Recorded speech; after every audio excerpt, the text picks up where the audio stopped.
it's not easy to create a new industry from scratch, which is essentially what we're having to do now in the US with hemp. And it's a really difficult juggling act to balance production in terms of acres and farmers and farms and all the equipment they need, and get the right genetics for them for the end use, whatever that customer is going to want in terms of the specifications of the material.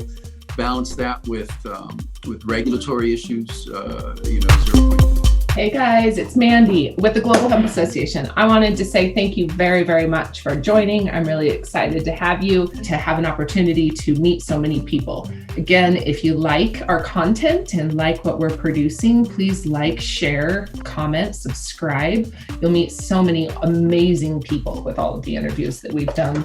They're available on our YouTube channel and on Patreon.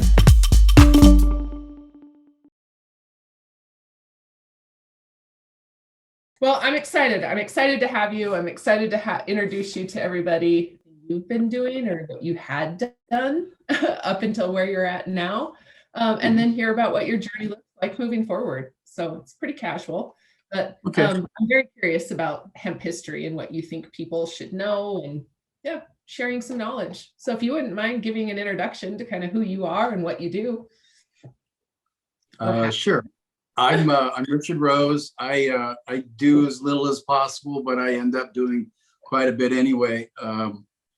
I started making tofu in 1980, and then in 1994 I pivoted to hempseed.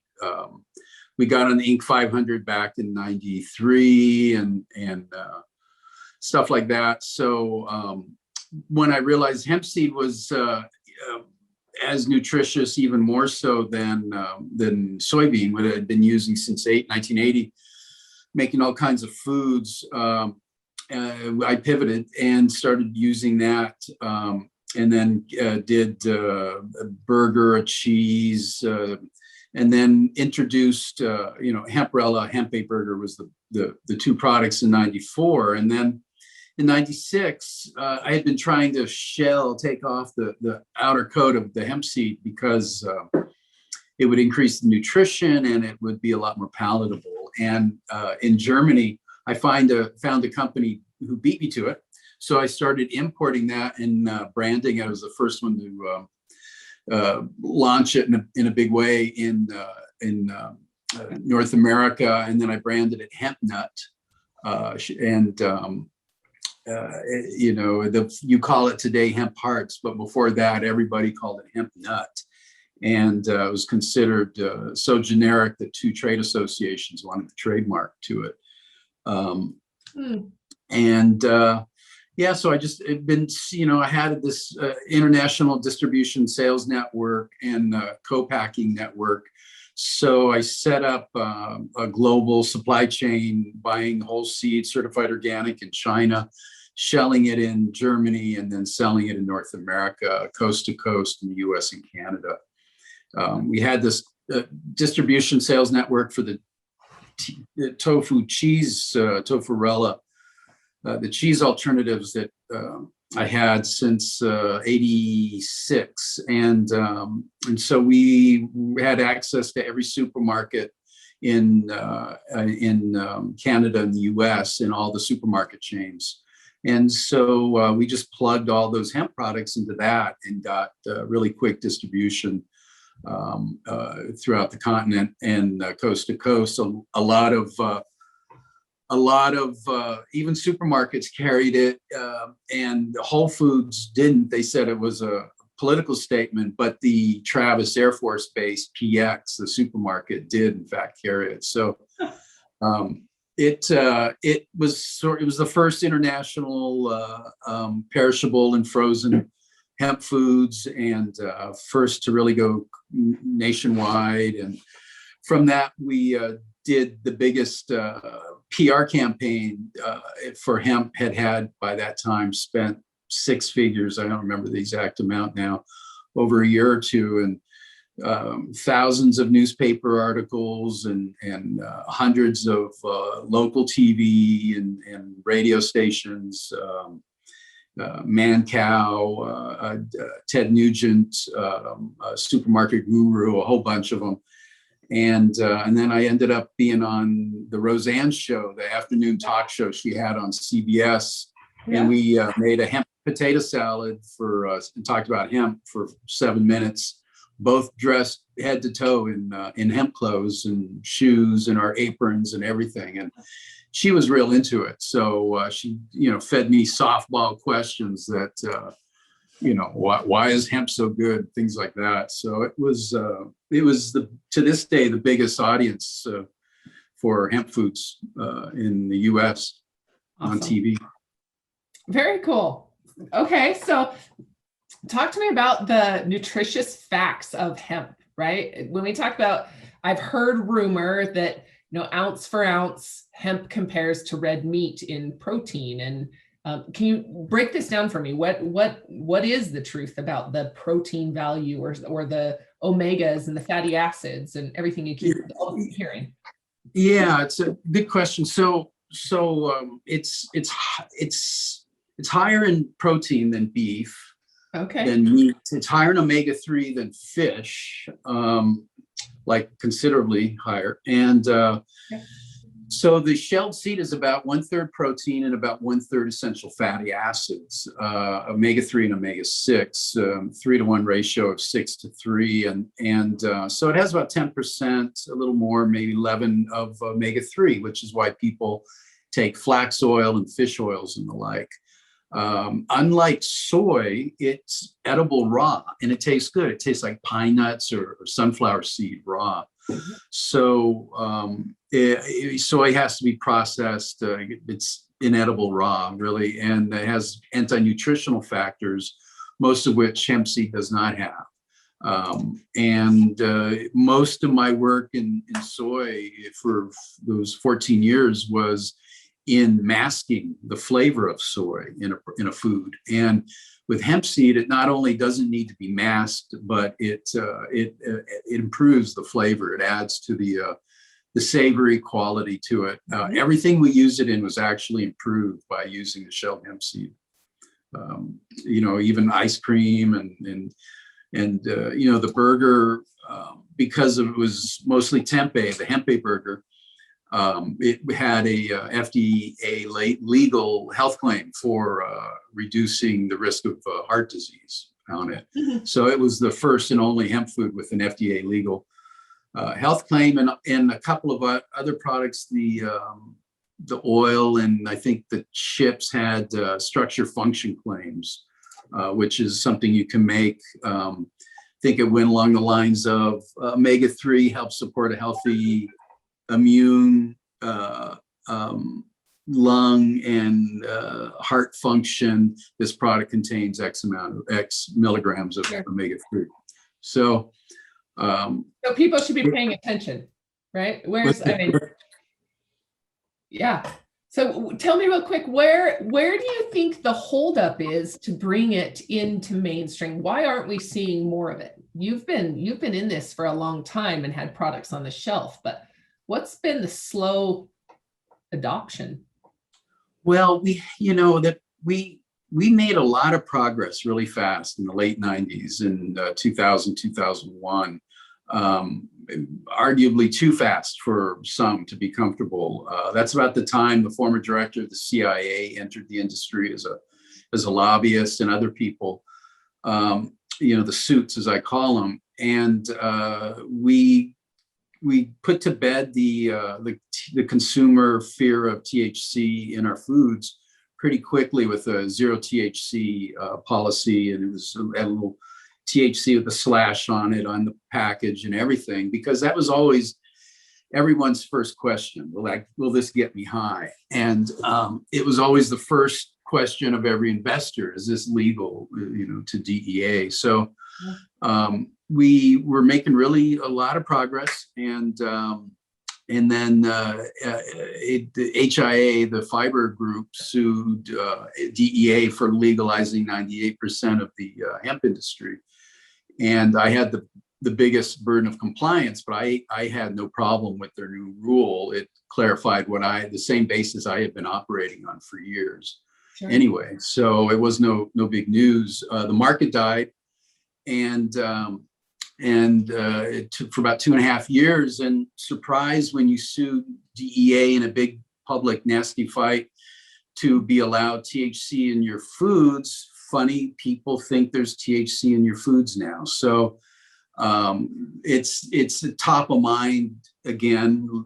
It was a long time ago. We got rid of it. Now it's back. And the other problem today is that medibles, marijuana edibles, are huge. And just in Colorado alone, they sell far more than they do of all hemp foods imported into the U.S. So now this whole idea of, is this going to get me high, is even more on top of mind of consumers. All that coupled with a price that's way too high. I was selling it for, my cost of production was about $1.40 for certified organic shelled hemp seed. And that was below the Canadians' cost of production for non-organic.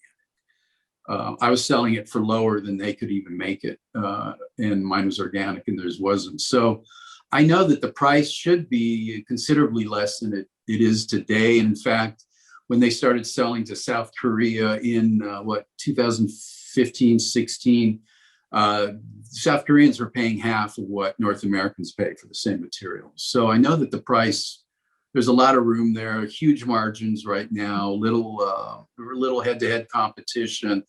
And once that comes down, I mean, my goal was to disrupt 15% of the U.S.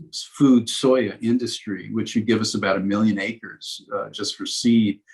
And to do that, I knew I needed to get the cost of goods down closer to $1 to try to pull that off. Okay, so are you currently working on that project right now? No, so when the hemp food market died for 2.5 years in 2001, it started. I had just sold Rella, the Tofu-Rella company, and for 3.7 million. So I was already gung-ho to like surf that tsunami of momentum we had over the previous 7-8 years, and throw a bunch of cash at it, and really mainstream, leverage the sales and distribution network we had, and really mainstream it. And instead, I just said screw it and retired to Amsterdam. Good for you. Well, I hope you're enjoying it.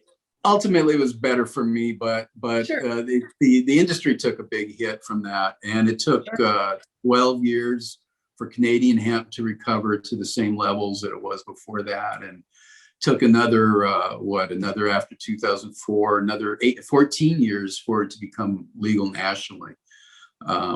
So today I just do the Richard Rose Report at therichardrosereport.com, and I write what interests me. I put a lot of downloads, the tools I use to manage a fast-growing Inc. 500 business for years. Things I developed a lot on hemp seed business, on the economics of shelling hemp seed, and my books are on there. The hemp nut cookbook and the hemp nut health and cookbook are both. All this is free for download for anybody, and it's about 60 free files you can download, and most of them are original. There's Canna Search Daily, where it has breaking news on CBD and hemp every day, from studies to patents to legal developments and things like that. And articles, there's about 170 articles I wrote about different aspects of the hemp and cannabis industry. I also work on policy, like writing about the MORE Act that just passed Congress back in December, things like that. Awesome. So you shared your bio with me with a lot of those links. Can I add that to this video? Are you okay? Yeah. And that way people have it, they'll be able to see where to find all that info. I'll share it. So there'll be a link in this video for them to click on, or for everybody to click on. Yeah, that'd be great. you've got a lot of history, and June is Hemp History Month, which was pretty exciting for me. So can you give me a little bit of history, or what are some things that people may not know that they maybe should be paying attention to and should know? Yeah, hemp has been in America longer than America has been America. Hemp was brought over in the 17th century to Jamestown. It was pretty common for sailing expeditions to carry hempseed with them in case they needed either a food source or they needed to grow more food or fiber. Say they get stranded somewhere and they need to make more ropes or whatever. And so consequently, it ended up in Jamestown around 1610. Even back then, it was mandated for people to grow it in the new colonies, and you could pay your taxes in hemp fiber. So, patent medicines, CBD, other cannabinoid medicines have been cannabinoid medicines made by today's drug companies, dispensed by pharmacists that are highly efficacious and popular, have been on the shelves in America since around 1830. So we've had cannabinoids and CBD and THC on the shelf for a very long time, 100 years longer, almost 100 years older than FDA even is. So America's history with hemp is really considerable. The USDA even did research and had a Dr. Dewey, Leicester Dewey, educating farmers and helping expand the hemp fiber industry, especially for leading up to Second World War, when USDA produced a film called Hemp for Victory, about 15 minutes long, to convince farmers to start growing hemp for the war effort because the supplies from Asia were cut off. So tell me now, people ask me all the time, well, if it's so great, why aren't we all using it? What's happening? Where do you see things really moving, and there are so many things now that I feel like I preach over and over again. It's nice hearing it from somebody else as to, where are we headed? What are the real opportunities ahead of us? It's not easy to start a new industry. I mean, I was involved in the vegan food industry since 1980, and then in the hempseed food industry, hemp industry since 1994. And it's not easy to create a new industry from scratch, which is essentially what we're having to do now in the US with hemp. And it's a really difficult juggling act to balance production in terms of acres and farmers and in farms and all the equipment they need, and get the right genetics for them for the end use, whatever that customer is going to want in terms of the specifications of the material. Balance that with regulatory issues, 0.3% THC. And then problems from just local sheriffs not liking it or understanding it.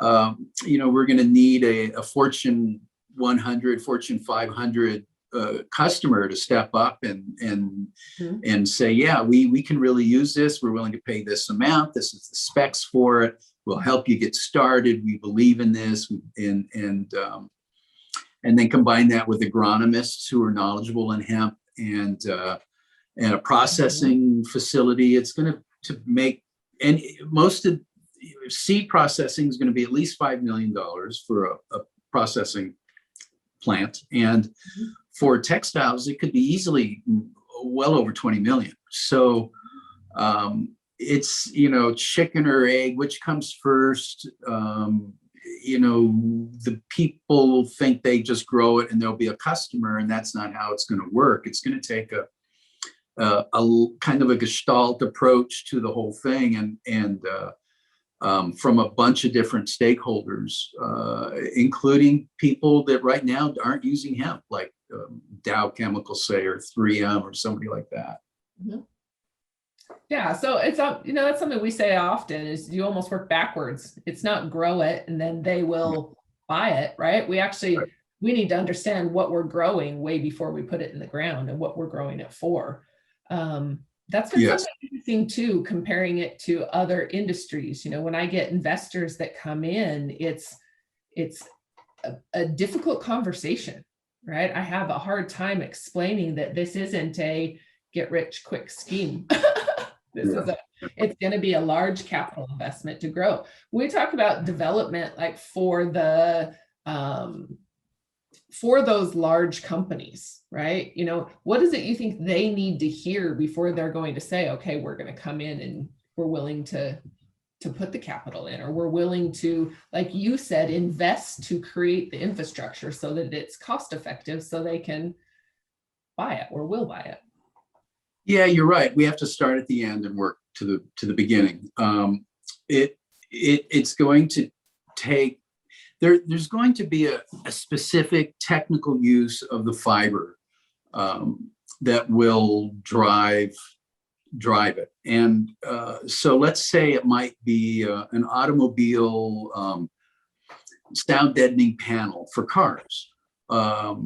Their cars have a mandate to have 5% of the car be bio-based sources. So this is a real easy. This has been going on for over 2 decades in Canada. They get the fiber, they pulp it, and they form these panels that can then be used inside cars or in the headliner for sound deadening. So if you take just one technical industrial product like that and find the company that's willing to give you a purchase order for a bunch of them, and then you work back and figure out what your infrastructure is going to be, you can take that to an investor and say, look, Ford has given me a purchase order for 500 tons of these panels. So to make that, it's going to take this kind of infrastructure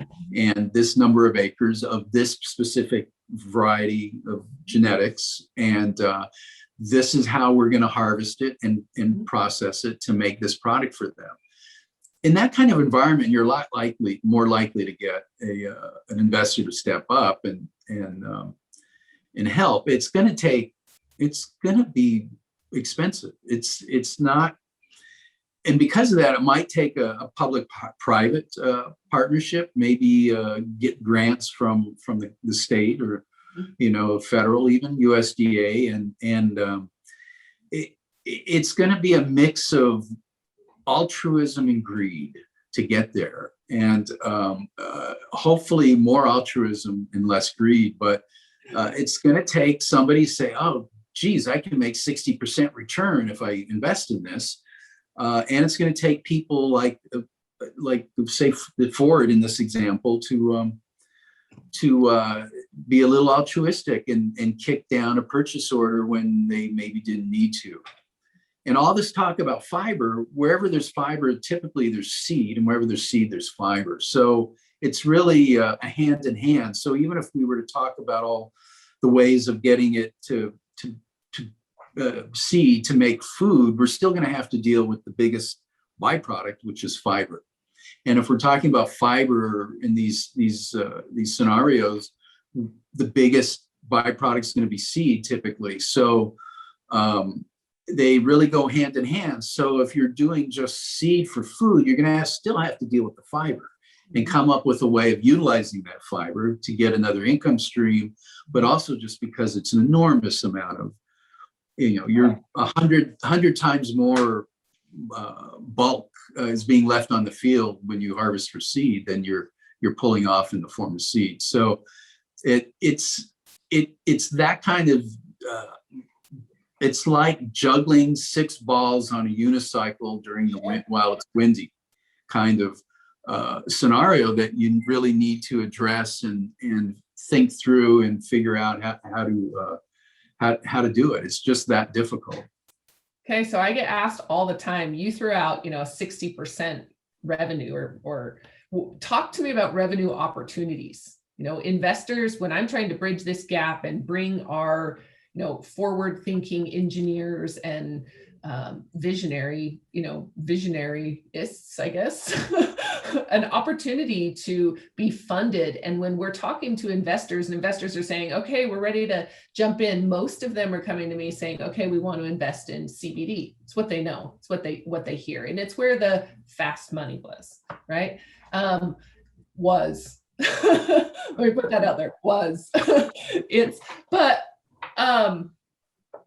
The question I'm always asked is, well, what's the opportunity? Where's the revenue? Where do we put our capital and what's there? Can you talk to me about numbers and why should an investor do this? Yeah, it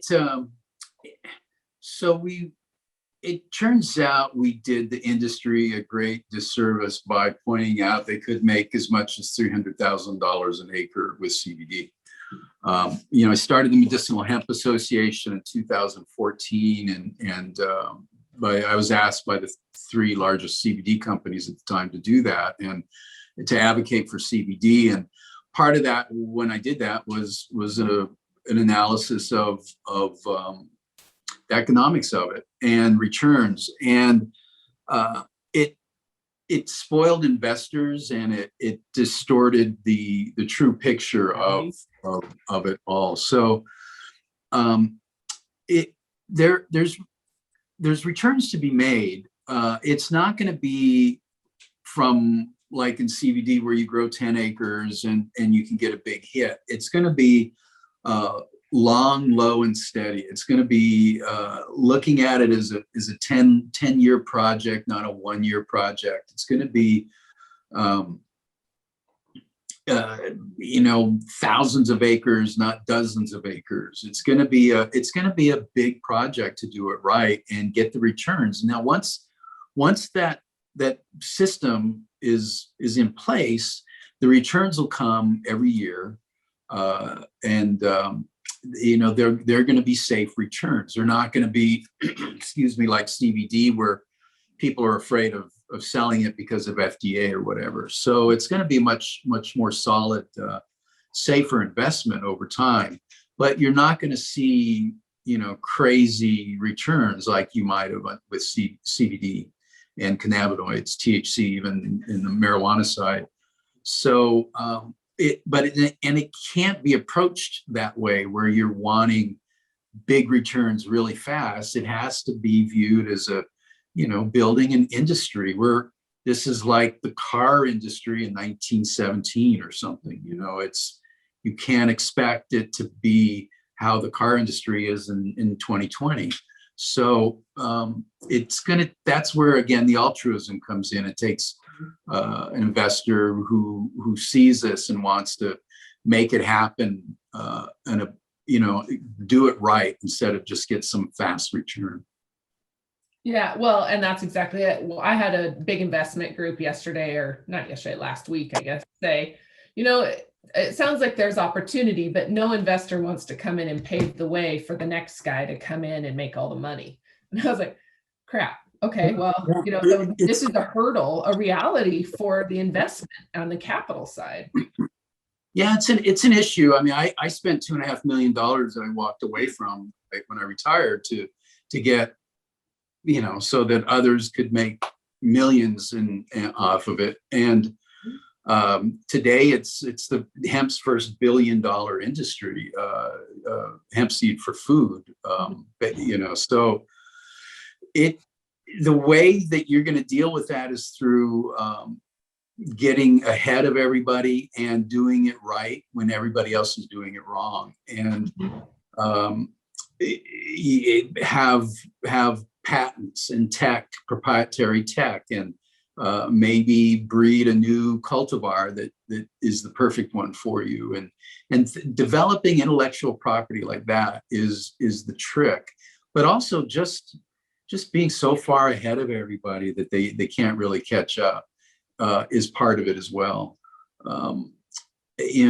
Executing well is going to differentiate you from the others. But if you don't have any IP, it's gonna be hard. I mean, most of these people doing CO2 extracts of CBD really didn't have anything to write home about. They were just doing the same old thing that everybody else was doing. And in that context, that's much more dangerous for an investor, because there is nothing there. It's just, and in fact, some are going to argue that you're infringing on their patent just by doing basic CO2 extraction. So if there's a lot to be said for developing a fiber industry, and there's a lot to be said for developing a new food, a very nutritious seed industry as well, and they can go hand in hand and make them both stronger than they would be and bigger than they would be individually. Well, okay, so let's talk about future of this industry, right? Because I think that I've said for a while, we in the United States really missed our shot when we went after CBD and not grain, fiber, grain, seed market, right? And so I'm kind of curious from you, what are your, where do you see opportunity? Where does it lie, both in fiber and in, I guess the whole market? And then I'm curious about fiber specifically, where you think product, end product or opportunity is specifically around that. Well, you're seeing a lot of great fiber products being rolled out now. Hempwood, for instance, I don't know how it's going to stand up to over time, to use over time, and get certified and the like. But things like that, animal bedding, textiles are going to be tougher. I think the future is in intellectual property. China has long been the biggest producer of hemp, and they are to this day. They grow more than everybody else put together. So if it's just basic fiber products, such as, say, animal bedding, that doesn't really have any intellectual property to it, China's going to own that. I think they're going to own the CBD market in a couple of years, just because they work. The government works hand in hand with industry there, and if they decide they want to own a market, they're going to own it. They're already the biggest supplier of active pharmaceutical ingredients, APIs, and they've made it their mission to do well in hemp, and I think they're going to. They're way ahead of us. They're way ahead of us. And I think you're going to see CBD, sold cheaper than Americans can make it. So I think they're going to own that. And then on the fiber, sort of the low end fiber stuff, they're going to do well there. So to the degree, if you can have fiber products that are branded well and have intellectual property behind them, patents or whatever, you're going to have a fighting chance with them. Hempcrete maybe, but hempcrete doesn't really even need hemp. It can be done with canaf or rice waste, ag waste. So it doesn't even necessarily need virgin hemp grown just for hempcrete to work. So I'm not even convinced.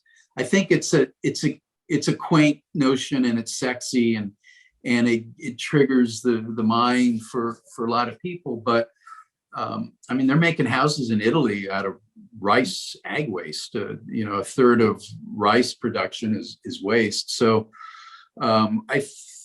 seed, to the degree we can do things like fractionate the protein, and we can make vegan egg replacement and functional proteins for meat alternatives and the like. That industry is just exploding right now. Hemp has a role to play there too. Well, and reality is, and this is when I say I think we really missed our shot, right? Is our population is not slowing down. Our acreage is decreasing. Our beef industry is dying. Our subsidies are struggling, right? And I think that this is where real opportunity presents itself for us to say, we can feed our people now. And now we're not robbing Peter to pay Paul when we talk about our acreage. talk to me a little bit more about like, how do we develop this and what does the industry need, I guess, now where you've done all of this work? Where can an association or organizations or people that are interested really pick up and take advantage of this opportunity zone? Yeah, so the Americans'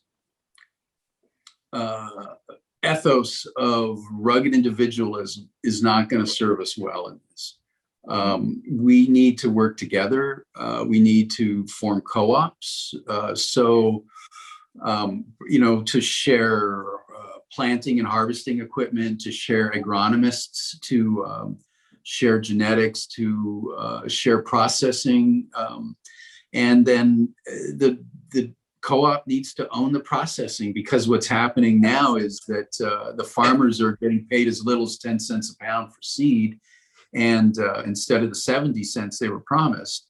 And the processors are making huge margins. So if we can form co-ops, and if we can own the equipment and share it together and own the processing, and then sell a branded value-added product, whether it's shelled seed in little packages or to industrial like Victory Hemp does. That's the way it's going to have to move forward. The same on the fiber side. Band together.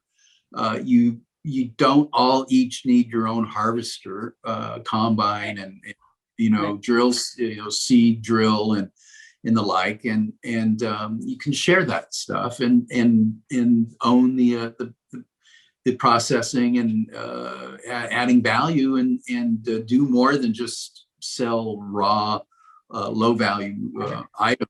But it's going to take co-op. It's going to take banding together to make this happen. Richard, I have been all weekend. One, I watched a TikTok this weekend that made fun of entrepreneurs, saying like, there's 5 things entrepreneurs prove that as an entrepreneur, you can't do these. And on number 3, it was like, you can't make it through a shower without having to write down something, or, lay down in bed to have to get up and write down or take notes or something like that. And I was like, oh, so all weekend, all I've been thinking about is this co-op, and how I believe and have said for the last year that the industry needs a co-op. No, yes, see? That's I have well over 1,000 of these laying around here. That's awesome. My daughter has to go to the doctor's office. I have dozens of notebooks. Oh, that's awesome. Yeah, I got a Remarkable that's digital, like a digital notebook, so that it would transcribe into text, because I had a heck of a time going back and trying to find out where was that note. I remember it was in blue ink, but which one? The organization is important. It's going to take that dude, that woman, that an entrepreneur like that. I mean, I did it. I mean, I started doing business when I was back like 1971 or so, 72 maybe, selling everybody's favorite flowers up in Sonoma County and Napa County. So it's gonna take that kind of entrepreneurial spirit to drive this also. That's a critical function in something like this. Somebody's just 9 to 5 and just mailing it in as an executive, it's just not going to work. You need somebody who wakes up with a burning desire in their gut to do this, and every single day, and does it day in and day out for hours and hours. It's going to take that person.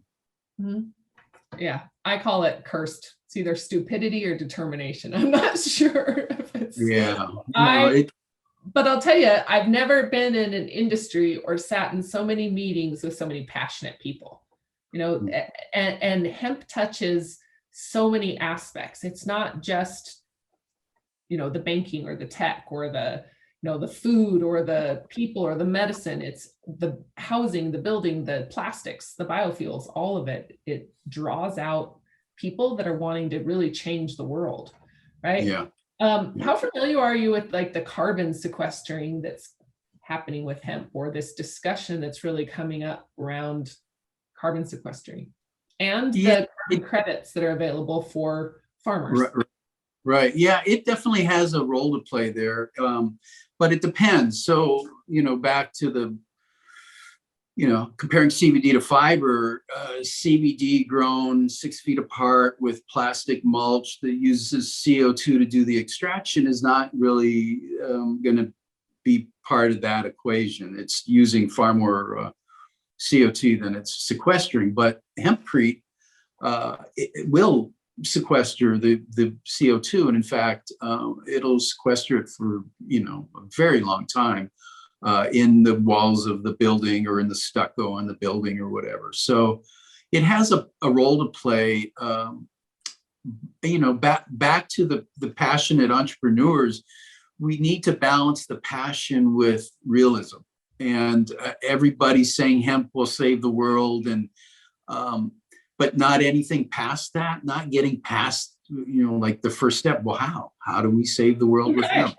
We need the passion. That passion is good for sort of kickstarting it, but from that we really need to move on and move to solutions, practical solutions for accomplishing that. Yeah, absolutely. Well, and that's kind of where I'm curious about the carbon, discussion is there's a lot, I understand there's a lot of factors. I understand we're going from a horticulture crop to more agriculture, row crop, right? How is it harvested? Are you tilling it or no till? I know that plays a huge role, and I want to figure it out, because if it provides more of an opportunity for revenue, what I'm seeing is like corn right now is $7 a bushel. It's never been that high, or hasn't been that high in years and years and years. So now, why would somebody grow hemp, right? And so I'm looking for a way to offset that revenue, or is there a way? And I'm curious, will people be coming in and buying the credits or the carbon credits off of acreage, similar to they do water rights or mineral rights? And I'd like to avoid that. And I think a co-op can help that, right? But I think when we talk about sharing that value chain from the process, or from the, seed all the way to the end product, I think that is a huge piece that I'd like to explore. Well, I think that the carbon credits will become part of the equation. It needs to be looked at as its own entity, though, and not doing it just because of credits, because then you're doing I agree. Doing it for the wrong reason, and you're not really going to care so much about building a long-lasting, larger industry. If you look at the Sustainable Development Goals that the UN and others have offered, it really fits into most of them. From food security to right livelihood to keeping young people on the farm, to increasing farm revenue and things like that, and children leaving the farm, moving to the city and college and the like is become a huge problem. There's a lot of villages in Italy and Spain and France where they're dying, and there's the average age is like 60, and all the kids have left, and nobody wants to farm anymore. Right.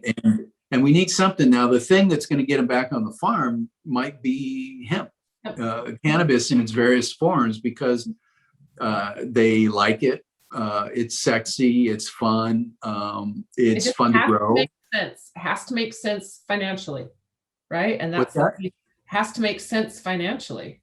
Yeah, and they're willing to farm low value crops like tomatoes and eggplant and artichoke and the like. So they also have a different mentality as to what the returns need to be and the like. So it's grown. Italy has been growing it for tens of thousands of years. The oldest hemp fiber artifact in Southern Europe was right outside Rome, 11,500 years old. So There's a long tradition here. There's a long tradition in Spain as well. They had to grow to make ropes and fiber for sales, for canvas, for their explorations. Portugal as well. Cool. Okay, well, we only have a couple of more minutes, and I'm curious about just a few more facts. Like, as you learn and grow in your database or your, I mean, I can't imagine how many books you've read and how much knowledge you have. But tell me a little bit, tell me a few more facts about hemp, or things that really, were aha moments for you. Well, some of the first patents about 100 years ago using hemp seed, it was hemp seed to make filaments and films. So to make string and films like cellophane packaging and the like, those used hemp seed. The first diesel engines used hemp seed oil, and often the lamps for lighting interior spaces for thousands of years have been hemp seed oil as well. A family was lost for 40 years off the grid, off civilization. They had no contact with anyone for 40 years. And they survived by growing and eating hemp seed and making clothes and ropes and things with fiber, repairing their roof and the like. How does that happen? How does somebody get lost like that for that long? Siberia. Wow. Some family, and maybe that was Soviet era, so maybe they were, for political reasons, maybe it was a gulag or something. It was that or the gulag, so they just escaped. And also, hemp seed is 1/3 albumin, which is the protein in egg, and the other 2/3 is edestin, which is a protein unique to hemp seed, and only maybe one or two other grains. Okay. See, this stuff fascinates me. I could sit. Another thing is hemp seed is 3 times older as a food in China than soybean, and twice as old as rice as a food in Japan. Oh, wow. So what's your favorite meal? How do you enjoy hemp the most?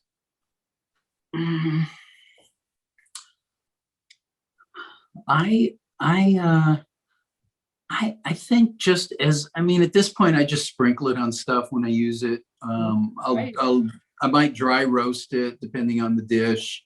You don't want to heat hemp seed oil, so I don't use it for heating. I use oils that are better for that. And dry roasting is really great because you make like a gamasio and it's crunchy, but if you add some spices, it'll actually absorb right into the kernel itself, into the fruit, and like curry or whatever. So that's probably my favorite way to use it. Okay. All right. Well, I'm going to spend time reading your cookbooks. I'm really interested in them, and I've had lots of discussions now in how to incorporate it. I sprinkle it in my smoothies and on my salads and yogurts. I eat it all the time, but I'm fairly new. I'm fairly new to exploring and how to find it and where. Okay, so one last piece of advice to someone new to the industry like me. What kind of advice would you give me? Wanting to really make change and impact and provide solutions, what kind of advice would you give? I presume you have some skill that you learned from previous occupations in your career. I think the best thing to do is to leverage that in terms of hemp. And even if you're a CPA, you could enter the industry and help companies like figure out cost of goods or financial planning or forecasting or business plans. Even if you don't particularly like dealing with people and don't like people, you could still be a breeder and just deal with all day, never get involved with anybody or just, I mean, it is so wide open that there are, even security people, ex-soldiers or ex-cops, there's a need for security in a lot of these fields. There's a place there for you as well. A chemistry major could be do extractions. There's architects, design, anything. Exactly. I mean, pivot from what you know best and bring that to the industry, and leverage your knowledge and your passion to make that pay off for you in this industry. Excellent advice. I love it. That's exactly, I've been in events and hosting B2B events to, generate leads basically and sales for both on membership base and for companies. Other companies would pay me a retainer, or I would help them generate leads. So when I transitioned into this industry, that's exactly where I fell. I just realized that there was such a need for a place for people to come together and connect, to be connected to different supply chain. And I've really gone after markets outside of the hemp industry for that reason, to try to bridge the gap, because I feel like hemp is one of those that will be in, it's like technology.